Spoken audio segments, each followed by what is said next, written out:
राधे राधे दोस्तों, स्वागत है आपका मेरे इस बावर्ची खाने में।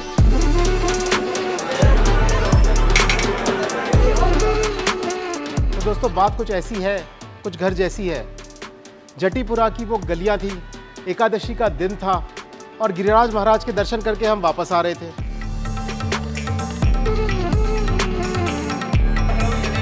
जलेबियों पे मेरी नज़र पड़ी, गर्मा गर्म जलेबियां बन रही थी। अब मैंने सोचा एकादशी है, खा तो नहीं सकते, पर फिर मुझे ये भी लगा कि ये इतनी जलेबियां बना किसके लिए रहा है। वृंदावन में, गोकुल में, बरसाने में, ये सब जगह तो बहुत एकादशी लोग फॉलो करते हैं। तो मैंने उनसे बात कर ली।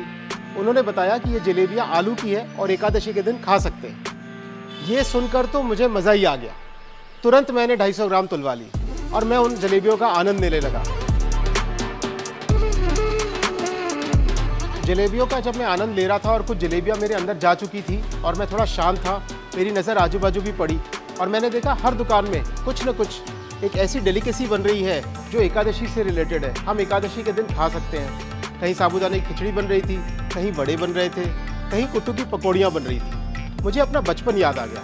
हम भारतवासियों के लिए स्ट्रीट फूड कितना इंपॉर्टेंट है। मैं नागपुर से हूँ और हम तो बड़े ही हुए हैं स्ट्रीट फूड खाकर।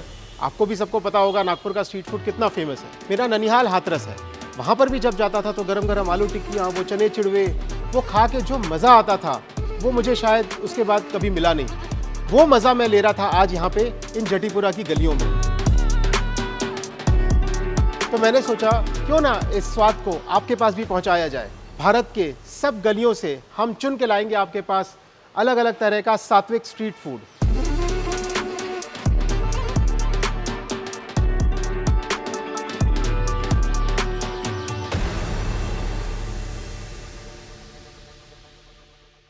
और इसकी शुरुआत आज हम करेंगे जटीपुरा की आलू जलेबियों से।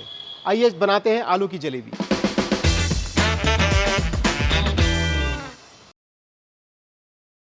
तो ये जो जलेबी है हमारी आलू की, ये बहुत ही सिंपल रेसिपी है और बहुत ही इंस्टेंट रेसिपी है। आप घर में अपने जब भी कोई मेहमान आए तो आप इजीली बना सकते हैं। तो आइए हम शुरुआत करते हैं चाशनी से। तो करीब करीब हम 1 किलो शक्कर लेंगे और इसमें 1 लीटर पानी डालेंगे। जितनी शक्कर उतना पानी। तो हमारी जो चाशनी है इसको पकने के लिए करीब करीब आधा घंटा लगना चाहिए। 1 तार के करीब की हम चाशनी बनाएंगे। तब तक हम बना लेते हैं अपनी जलेबी का घोल। तो इसके लिए आपको लेना है, बेसिकली मैंने करीब 2 छोटे आलू लिए हैं, मीडियम आलू।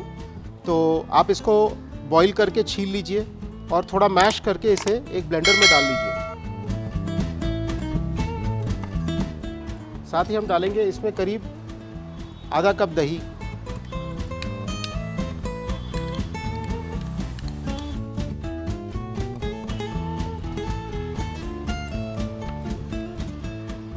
और हम इसे ब्लेंड कर लेंगे। तो हमारा ये बैटर स्मूथ और रेडी हो चुका है।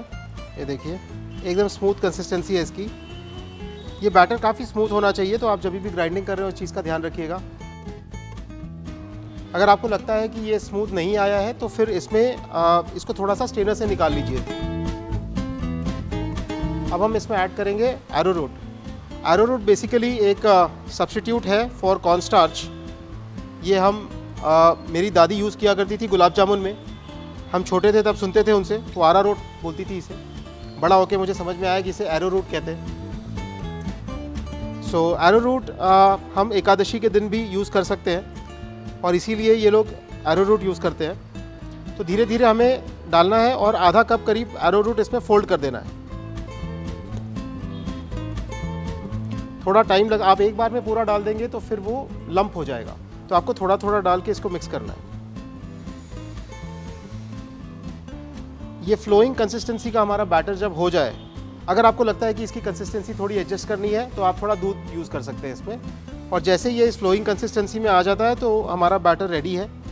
हम इसे गर्मा गर्म जलेबियाँ बना सकते हैं। हमारा शुगर सिरप रेडी हो चुका है। करीब 1 तार की हमारी ये चाशनी बन चुकी है। इसको हम साइड में रख देते हैं और अब हम बनाएंगे हमारी जलेबी, जिसके लिए हम गरम करेंगे घी। नॉर्थ इंडिया में मोस्टली हम जलेबी जो है वो घी से बनाते हैं। साउथ इंडिया में और कुछ कुछ होटल्स में मैंने देखा है कि वो लोग तेल का भी यूज़ करते हैं। अगर आप चाहें तो मूंगफली के तेल का यूज़ कर सकते हैं, बट बेटर रहेगा कि एक बेहतरीन स्वाद के लिए आप इसमें घी ही यूज़ करें। इस बैटर को टुवर्ड्स द एंड उन्होंने हमें बताया था कि वो थोड़ा बेकिंग सोडा डालते हैं, बहुत थोड़ा सा, एक चुटकी, जिससे कि जलेबी हमारी करारी बनती है।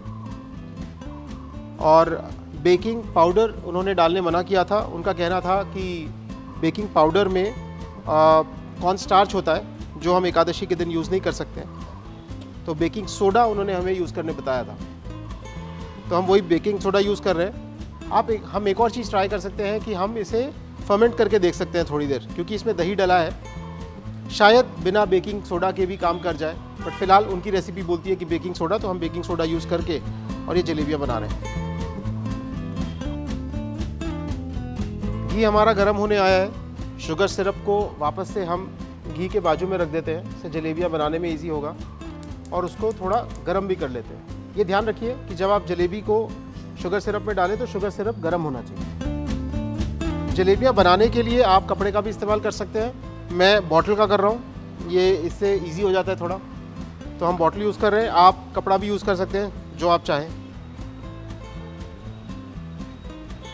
इस तरह का अगर आपका फ्लोइंग बैटर होता है तो काफ़ी आसान हो जाता है जलेबियाँ बनाना, ज़्यादा मेहनत नहीं करनी पड़ती उसके पीछे।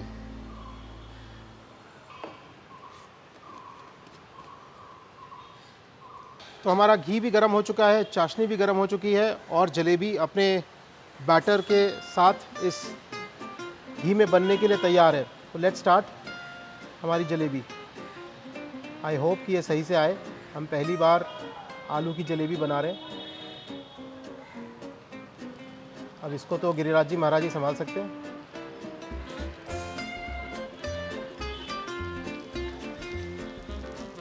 आप इसके शेप पे बहुत ज़्यादा ना जाएं। हमने वहाँ पर जब खाई थी तो उन्होंने अजीब अजीब से शेप बना रखे थे। मैंने गोल और अजीब सा शेप जो वहाँ पर देखा था, दोनों यहाँ पे बना दिया है। आप दोनों देख सकते हैं। तो ये जलेबियाँ जब आपकी हल्की सुनहरी होने लग जाए, गोल्डन ब्राउन होने लग जाए, तो समझ जाइए कि हो चुकी है। और फिर हम इसे अच्छे से झाड़ के और फिर इसे चाशनी में डुबो सकते हैं। 5 मिनट चाशनी में भीगेगी, एकदम बढ़िया करारी जलेबियाँ तैयार है। देख के तो मुझे भी मज़ा आ रहा है। देखते हैं खाने में कैसी है। बढ़िया लाल लाल जलेबी। जलेबियाँ हमारी रेडी हो चुकी है। इनको अब हम प्लेटिंग करेंगे। तो जैसा कि आप देख सकते हैं, हमारी ये करारी करारी एकदम रस भरी जलेबियाँ रेडी हो चुकी है। पहले इसका आनंद लेंगे हमारे ठाकुर जी, और फिर हम आपको बताएंगे कि ये एक्चुअली बनी कैसी है। पहली बार मैंने भी बनाई है। वृंदावन में, जटीपुरा में, मथुरा में केसर का और पिस्ता का इतना यूज़ नहीं होता है। वहाँ के स्वाद इतना बढ़िया है खाने का कि ये सब चीज़ों की ज़रूरत ही नहीं पड़ती है। पर हम थोड़ा सा इसको गार्निश करने के लिए हल्का सा पिस्ता और थोड़ा सा केसर का यूज़ करेंगे आज। तो अब ये जाएगी हमारे ठाकुर जी के भोग लगने। तो ये है हमारी आलू की जलेबियाँ। हमारी जलेबियों का भोग लग चुका है। ठाकुर जी इसका आनंद ले चुके हैं। अब हम भी ट्राई करेंगे।